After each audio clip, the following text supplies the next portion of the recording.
បាទសួស្តីបងប្អូនថ្ងៃនេះខ្ញុំនាំបងប្អូនទៅមើលទិដ្ឋភាពមួយដ៏ស្រស់ស្អាតនៅហូហាយូបាទបងប្អូនមើលទៅហូហាយូនេះគឺមិនមែននៅជប៉ុនទេណាមិនមែននៅ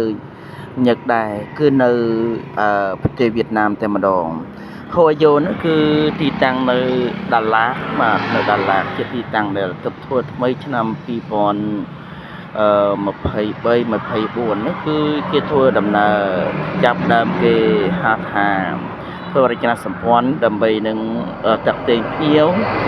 មកដាឡាហ្នឹងបាទជាងហូហាយូនោះមានទិដ្ឋភាពដ៏ស្អាតដូចជាយើងឃើញហើយនៅខាងមុខនោះមានទេសភាពមានបកាដែលថាគេរៀបចំនៅក្នុង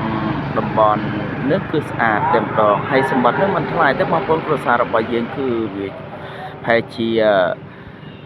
មិន100000 ដងហ្នឹងប្រហែលជា100000 ដងហ្នឹងគឺ100,000មិនដល់100,000ទេតែយើងថា100,000ទៅចុះបាទហើយគឺហើយទិដ្ឋភាពការរៀបចំការតុបតែងការនៅរដូវតាមរដូវបាទតាមរដូវបកាតាមរដូវពេលវេលាអីចឹងតាមពេលវេលានេះគឺតុបតែងតាមរដូវបាទរដូវខែ12គឺតុបតែងដូចជាចោះព្រុលចាអាប់អញ្ចឹងនៅក្នុងតំបន់ហ្នឹងអញ្ចឹងដូចក្នុងបងប្អូនភាសារបស់យើងអាចទស្សនាជាកន្លែងស្អាតដូចជាកន្លែងនៅដាឡាហ្នឹងដែរបងប្អូនភាសារបស់យើងបាទ